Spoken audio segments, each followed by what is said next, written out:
2020년 9월 6일 주일 가정예배 드리도록 하겠습니다. 하나님은 영이시니 예배하는 자들은 신령과 진정으로 예배할지니라. 거룩하신 하나님 아버지, 오늘도 복된 성일 허락해 주셔서 우리의 삶과 우리의 영과 우리의 마음을 주께로 향할 수 있도록 은혜를 주시니 감사를 드립니다. 오늘도 임재하셔서 우리의 마음을 위로하시고 우리의 마음을 사랑해 주셔서 우리가 하나님을 더 깊이 있게 사랑할 수 있도록 늘 선히 인도해 주시기를 빌고 원합니다. 주께 드리는 이 예배를 받으시고 또 오늘 또 전국에서 각 교회, 병원, 여러 거처에서 예배 드리는 모든 성도들의 예배를 다 들응답해 주옵소서. 아멘. 우리 구주 예수님의 이름으로 감사하며 기도드리옵나이다. 아멘. 10장 찬송.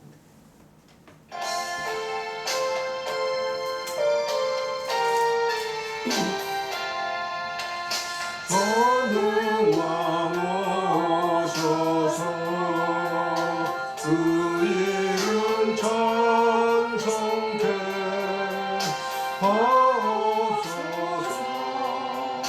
영광과 권능의 성부여 오셔서 우리를 다스려 주옵소서.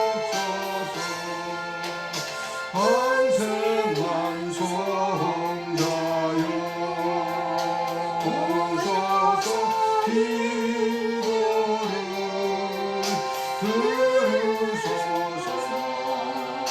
택하신 백성을 보내려 주시고 거룩한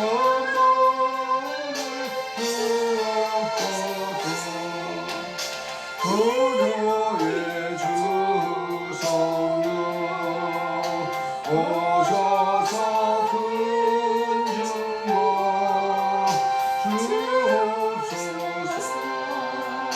전능한 주시여 각 사람 맘에 서서 맞이하시고 계시소서. 성삼위일체께 한없는 찬송을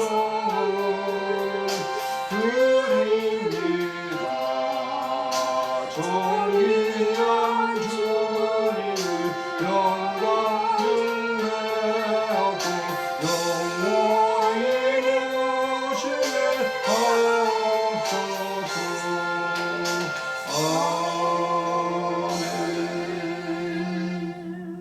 신앙 고백하시겠습니다. 전능하사 천지를 만드신 하나님 아버지를 내가 믿사오며 그 외아들 우리 주 예수 그리스도를 믿사오니 이는 성령으로 잉태하사 동정녀 마리아에게 나시고 본디오 빌라도에게 고난을 받으사 십자가에 못 박혀 죽으시고 장사한 지 사흘 만에 죽은 자 가운데서 다시 살아나시며 하늘에 하늘에 오르셔 오르사 전능하신 전능하사 하나님 우편에 앉아 계시다가 저리로서 산 자와 죽은 자를 심판하러 오시리라. 성령을 믿사오며 거룩한 공예와 성도가 서로 교통하는 것과 죄를 사하여 주시는 것과 몸이 다시 사는 것과 영원히 사는 것을 믿사옵나이다. 아멘. 자, 위로우신 하나님, 복된 성일을 우리에게 주시고 오늘도 예배케 하시니 감사를 드립니다. 오늘도 우리 심령 속에 하나님의 나라와 그 뜻과 모든 것이 충만되게 하시고 그 일을 이루는데 우리의 삶을 드릴 수 있도록 도와주셔서 우리의 삶이 정말 하나님의 그 아름다운 그 나라 백성으로서의 삶을 살 수 있도록 도와주시기를 간절히 빌고 원합니다. 하나님, 지난 한 주간 동안 우리 인간관계 속에, 이웃관계 속에서 정말 불미스럽고 또 원치 않는 그런 죄들이 많이 있습니다. 주님께서 아시오니 다 사유해 주시고 오늘도 우리가 진정한 자유함을 누리는 예배가 되도록 은총 베풀어 주시기를 간절히 빌고 원합니다. 아멘. 하나님 아버지, 이 코로나 이 질병 사태 때문에 전 세계가 또 특별히 우리나라 많은 아픔을 당하고 있습니다.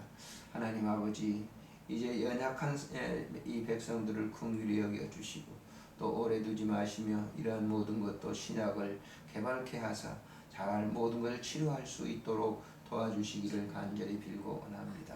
나라가 매우 어렵습니다. 주님께서 도우시고 여러 가지 경제적으로 어려움 당하는 이 모든 서민들 또 국민들을 주님 긍휼히 여겨주시기를 간절히 빌고 원합니다.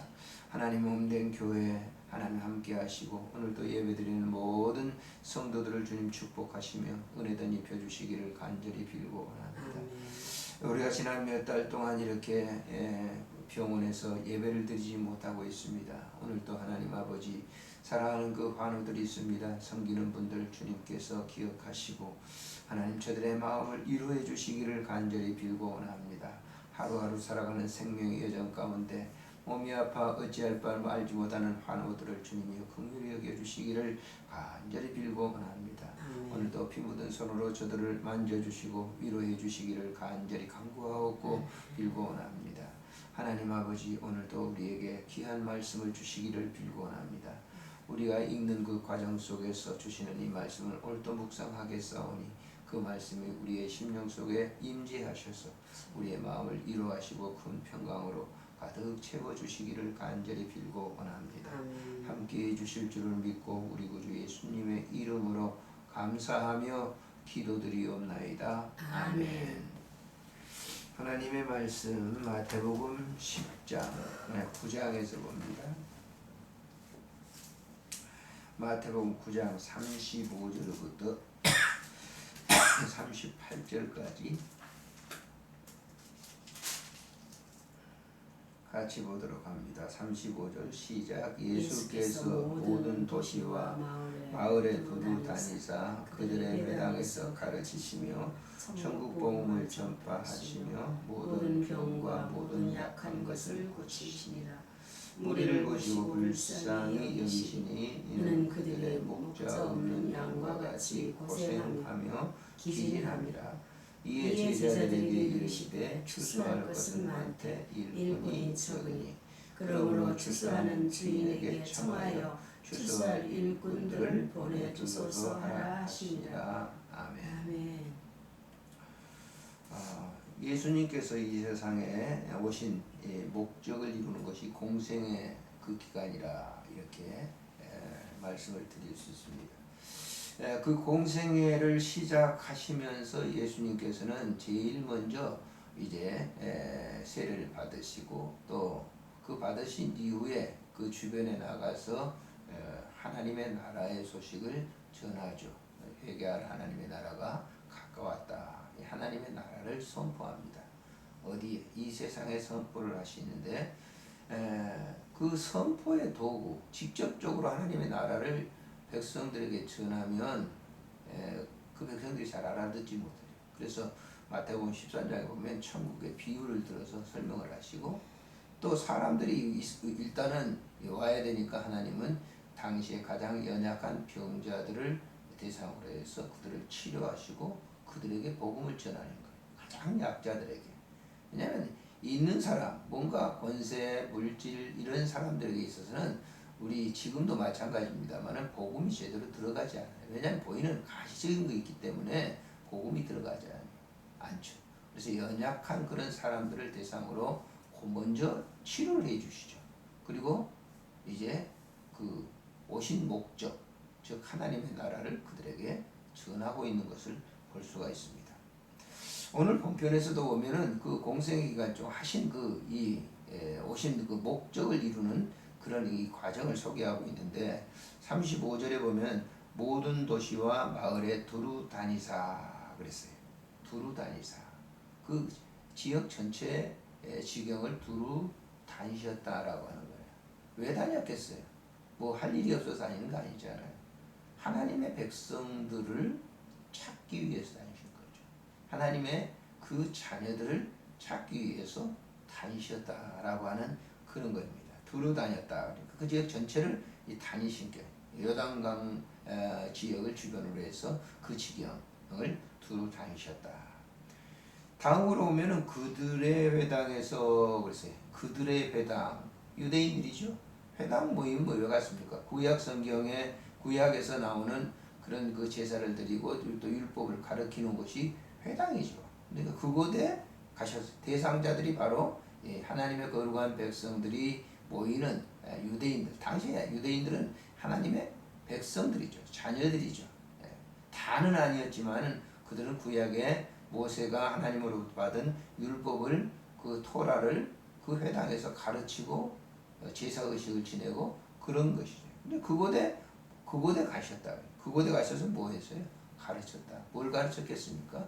하나님의 나라. 그래서 그 다음 구절에 보면 천국 복음을 전파하시며 그랬어요. 천국 복음. 가장 기독교에서 핵심은 뭐냐면 하나님의 나라죠. 천국이죠. 그것을 전파하셨다. 전했다라고 하는 거예요. 일반적인 이 사람들이 하나님의 나라, 천국에 대해서 얘기하면 어떤 사람은 내 주먹을 믿으라고 그러잖아요. 모르잖아요. 천국이. 확신하는데도 불구하고 그걸 갖다가 부정해요. 그러니까 사실 유대인들도 보면 회당에 모이기는 모였지만은 토라라고 하는 그것의 중점적, 그것에 중점을 두어서 그것을 갖다가 가르치는 그 일을 갖다가 했기 때문에 바리새인이나 사두개인들 보면 그 핵심을 잃어버렸단 말이에요. 그 율법에 인간들에게 주어진 그 율법 중심으로 해서 사람을 정죄하고 그런 것. 하나님의 나라는 그런 게 없잖아요. 사람을 정죄한다든지 그런 게 전혀 없단 말이에요. 그곳에서 그 사실을 가르친 거예요. 그러니까 바리새인들이나 유대인들이나 당시 사두개인들 그리고 그때 당시에 이 랍비들 이런 사람들이 가르치는 것과는 다른 것이죠. 다른 것. 그러니까 복음이라고 말하는데 사실은 율법이나 이것은 복음은 아니죠. 복음을 소개하는 가이드 안내자일 뿐이에요. 근데 거의 주어가 될 수가 없단 말이에요. 주어는 하나님의 나라죠. 근데 그것을 지금 예수님께서 전했다. 오늘날도 우리가 복음 전하는 사람들이 보면 저도 십수년을 이렇게 설교를 하고 그랬습니다만 지금 이렇게 생각해 보면 내가 뭘 전했나라고 하는 그런 생각을 뭐 신학에서 배운 거, 뭐 책에서 가르친 거, 책에서 책을 읽으면서 배웠던 거 이런 것들을 갖다가 성도들에게 주입하는 그런 시간들이 많았다고 하는 것을 제 자신이 이렇게 생각을 해봅니다. 사실은 그건 아니다 말이에요. 핵심은 뭐냐면 천국이죠, 천국. 하나님 나라를 소개하는 거예요. 그래서 제가 호스피스 있으면서 잘했다고 하는 일들이 마지막 숨 넘어가는 그런 사람들에게 복음을 제시해주고 하나님의 나라를 소개해주는 것이 참 잘했다라고 하는 그런 생각을 가져봅니다. 천국 복음을 전파하시며 그 복음을 전파하실 때 모든 병과 모든 약한 것을 고쳐주었다라고 하는 거예요. 이건 매개체예요.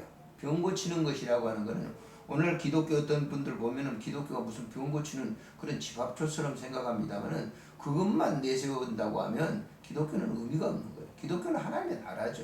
천국을 소개하는 천국으로 안내하는 그런 이제 사람들이 소위 이제 오늘 목회자들 또 복음을 전하는 그런 사람들인데 바로 그런 사람들에게 오는 사람들 연약한 그런 사람들을 이제 이 말은 덤이라고 하는 게 더 나을 거예요.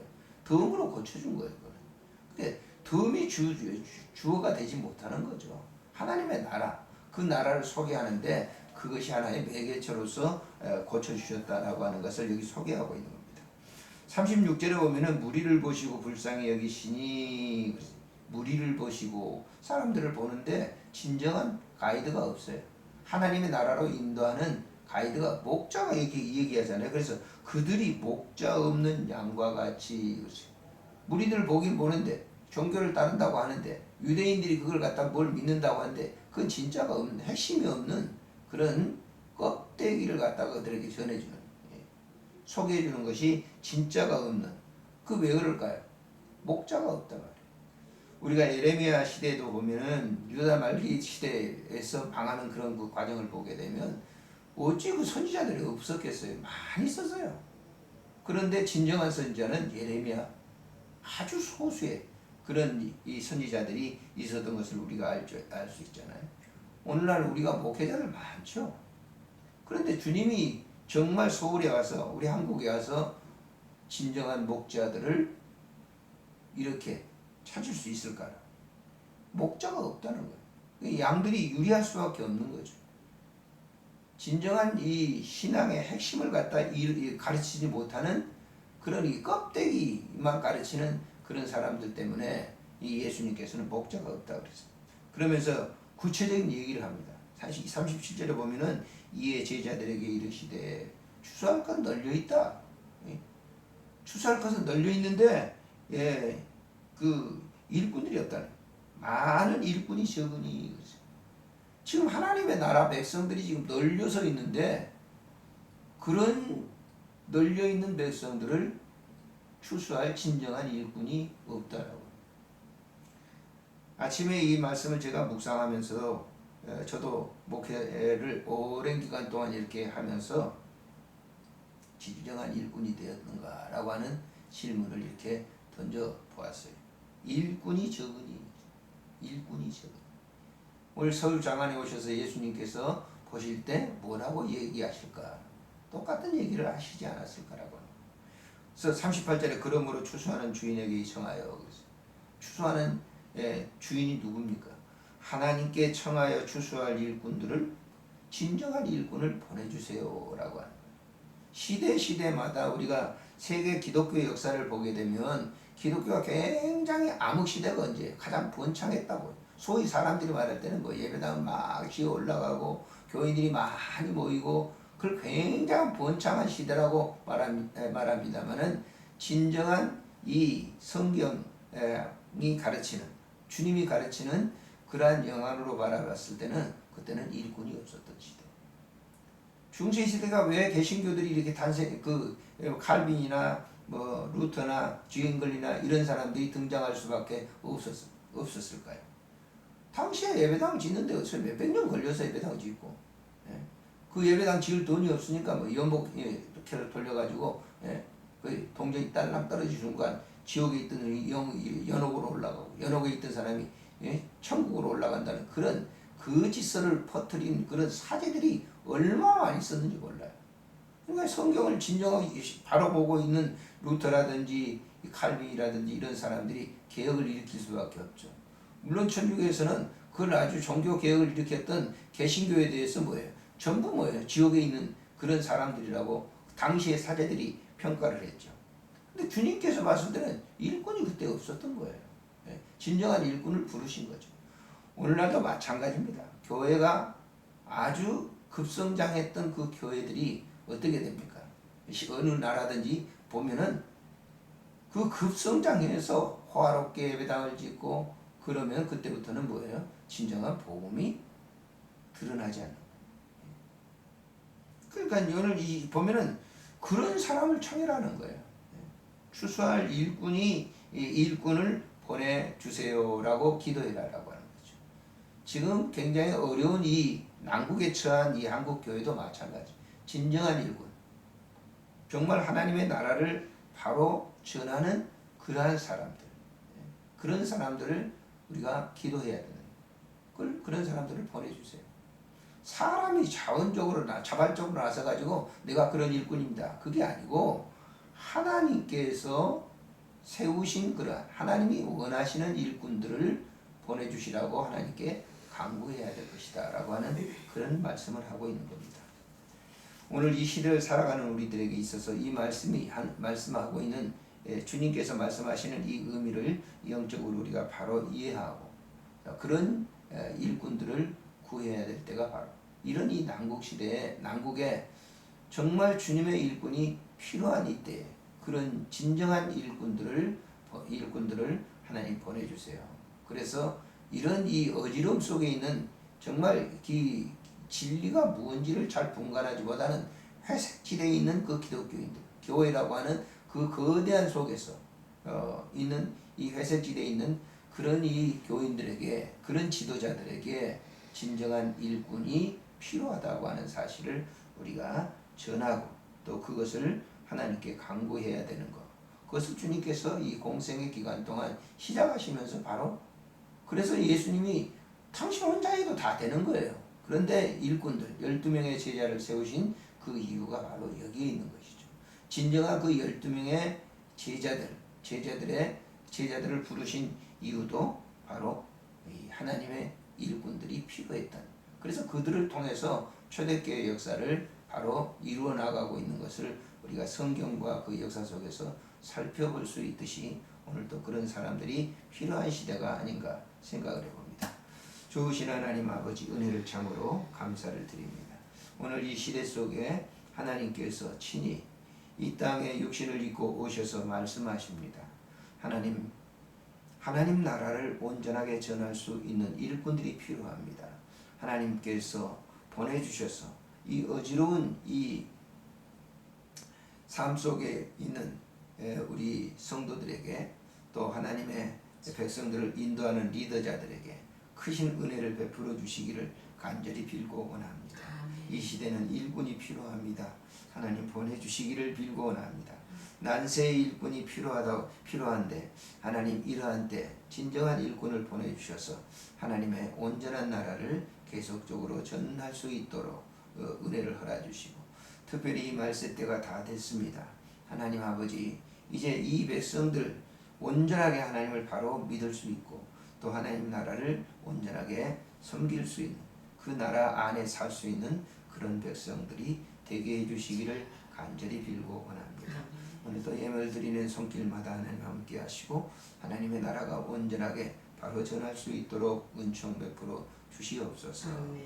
우리 구주 예수님의 이름으로 감사하며 기도드리옵나이다. 아멘. 찬송가 511장 부르고 주님 기도로 마치겠습니다.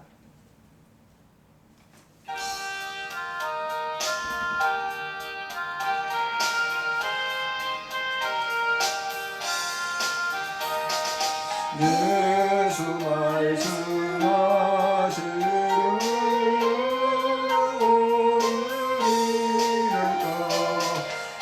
옥시기가 걸을 때니 누가 추수하리요 구한 자를 주시려노니 전부르니 주의 듣고 맡으려고 대대말리누라 멀리 가서 이방 사람 구원하지 못하려 내 근처 아니면서가 제일 많도다 전사같이 날보다 높아 불같이 원하라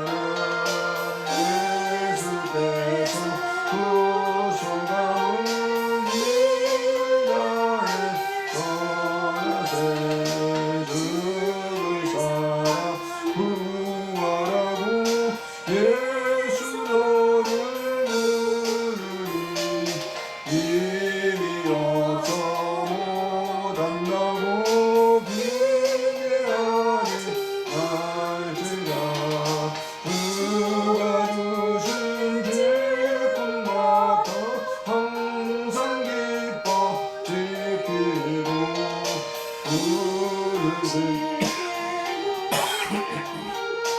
나를 보내주소서.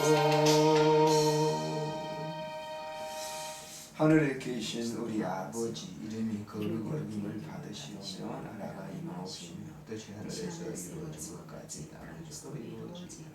오늘 우리에게 일용할 양식을 주옵시고 우리가 우리에게 죄 지은 자를 사하여 준 것 같이 우리 죄를 사하여 주옵시고 우리를 시험에 들게 하지 마옵시고 다만 악에서 구하시옵소서. 내 나라와 권세와 영광이 아버지께 영원히 있사옵나이다. 아멘.